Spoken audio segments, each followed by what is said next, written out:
Assalamualaikum warahmatullahi wabarakatuh. Kami dari kelompok 52, magang 2, Program Studi PGSD, Fakultas Ilmu Pendidikan, Universitas Muhammadiyah Jakarta. Di sini kami akan menampilkan video pembelajaran IPA tentang suhu dan kalor di kelas 5 SD.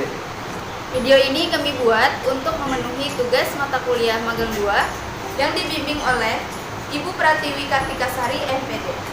Selamat menyaksikan.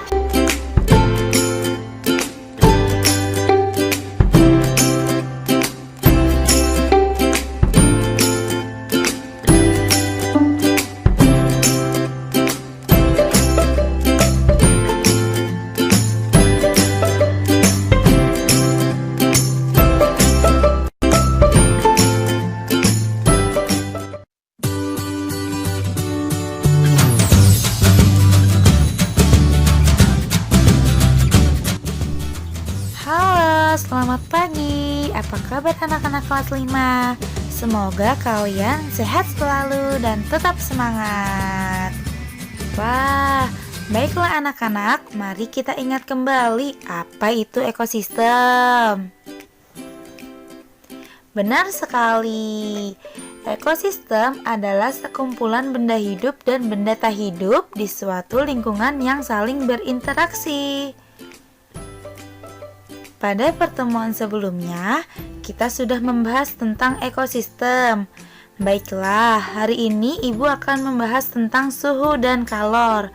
Mari kita simak video pembelajaran berikut ini.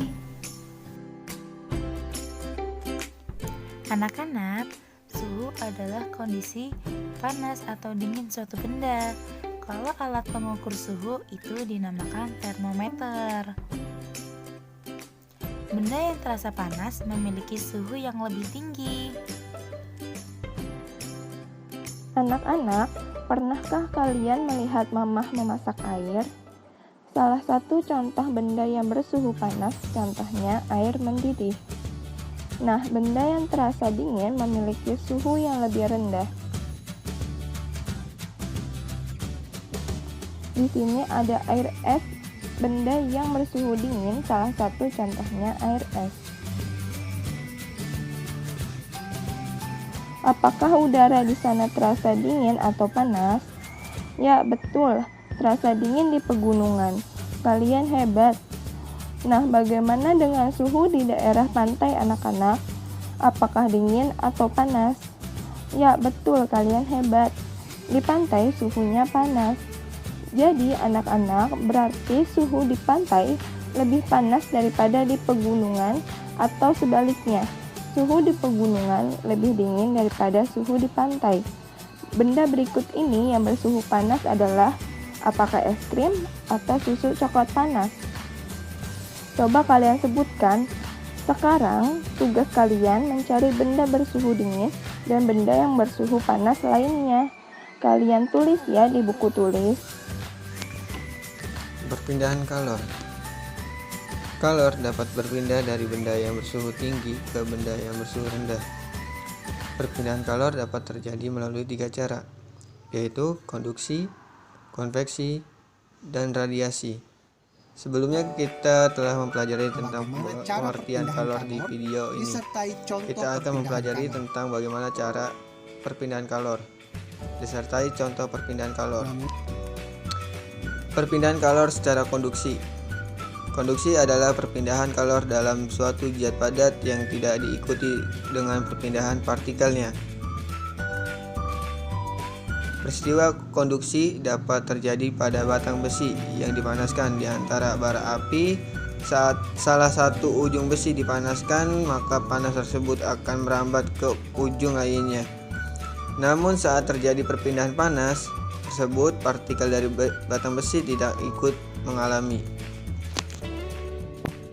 perpindahan kalor secara konveksi. Konveksi adalah perpindahan kalor melalui suatu zat perantara dan disertai dengan perpindahan partikel zat.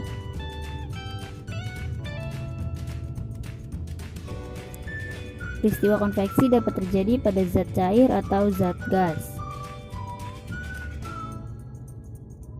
Konveksi dapat terjadi karena adanya perbedaan massa jenis akibat pemanasan.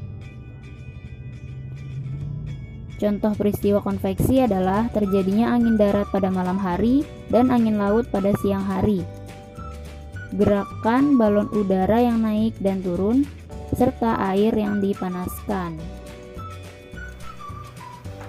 Perpindahan kalor secara radiasi.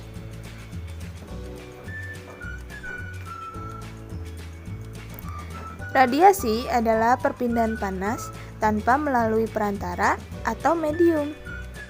Radiasi hanya terjadi pada zat gas dan pada ruang hampa. Contoh perpindahan panas melalui radiasi adalah perpindahan panas matahari ke bumi yang melalui ruang hampa udara. Contoh lainnya adalah badan akan terasa hangat ketika kita berada di dekat api unggun. Contoh lain adalah radiasi yang terjadi pada makanan yang dipanaskan dengan microwave. Sekarang Ibu akan memberikan kalian latihan soal ya. Nomor 1, coba amati benda di sekitarmu, lalu tuliskan apa saja benda yang bersuhu dingin dan bersuhu panas. Nomor 2, jelaskan bagaimana proses terjadinya konduksi. Nomor 3, tuliskan 3 contoh konduksi. Nomor 4, jelaskan bagaimana proses terjadinya konveksi. Nomor 5, jelaskan bagaimana proses terjadinya radiasi. Demikian video pembelajaran yang dapat kami tampilkan. Semoga materi yang disampaikan bermanfaat untuk teman-teman semua. Terima kasih telah menyaksikan video ini sampai selesai. Kurang lebihnya mohon maaf. Wassalamualaikum warahmatullahi wabarakatuh.